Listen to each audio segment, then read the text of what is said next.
અને કોલકાતામાં મહિલા તબીબ સાથે રેપ વિથ મર્ડરના મામલે સુરતની નવી સિવિલ હોસ્પિટલના રેસિડેન્ટ તબીબો હડતાલ પર ઉતર્યા છે, જેને લઈને સારવાર લેવા આવી રહેલા દર્દીઓને ભારે હાલાકી પડી રહી છે। વહેલી સવારથી ઓપીડી બહાર દર્દીઓને લાંબી કતાર લાગી। મહત્વનું છે કે હાલ માત્ર ઇમરજન્સી સેવા કાર્યરત છે। સામાન્ય બીમારીમાં સારવાર લેવા માટે આવેલા દર્દીઓ કલાકો સુધી લાઇનમાં ઊભું રહેવું પડે છે। માત્ર એક ઓપીડીમાં હાજર બે તબીબો દર્દીઓની આરોગ્યલક્ષી તપાસ કરી રહ્યા છે।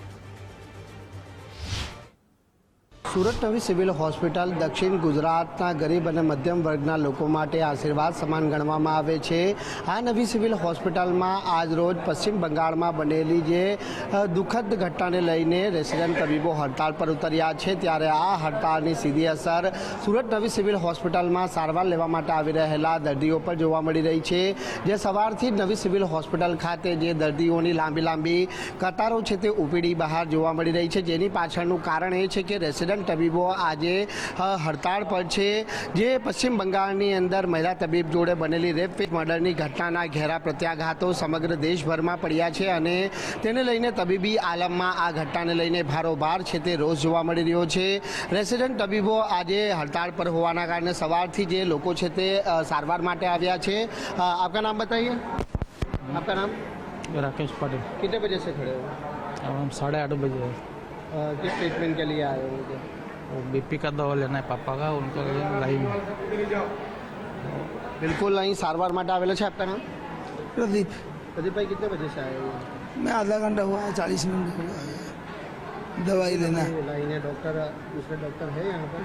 हाँ, अभी मेरे को क्या पता, अभी लाइन पे खड़े हैं डॉक्टर, तो दिख रहे इधर है क्या?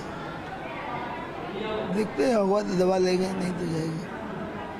તો જોઈ શકાય છે કે કેટલીક કેબિનો છે તે કેબિનો હાલ ખાલી પડી છે, કારણ કે રેસિડેન્ટ તબીબો હજી સુધી છે તે અહીં હાજર નથી થયા, કારણ કે તબીબો છે તે જે પશ્ચિમ બંગાળની બનેલી ઘટનાને લઈને હડતાળ પર ઉતર્યા છે। સુરતમાં આ એકમાત્ર સુરત નવી સિવિલ હોસ્પિટલની વાત નથી, પરંતુ જે સ્મીમેર હોસ્પિટલના તબીબો પણ જે છે તે હડતાળ પર ઉતર્યા છે।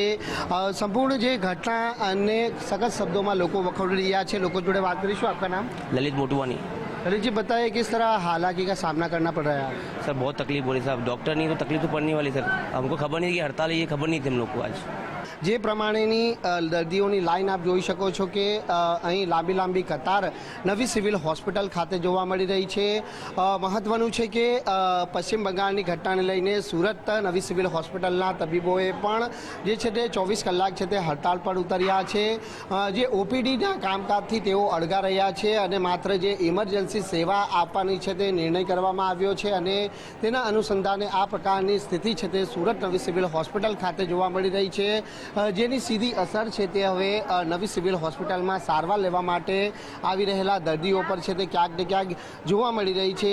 પરંતુ હાલ જે હડતાળ છે તે તાત્કાલિક ધોરણે સમેટાય તેવી આશા પણ છે તે અહીંના જે સારવાર લેવા માટે આવી રહેલા દર્દીઓ છે તે સેવી રહ્યા છે।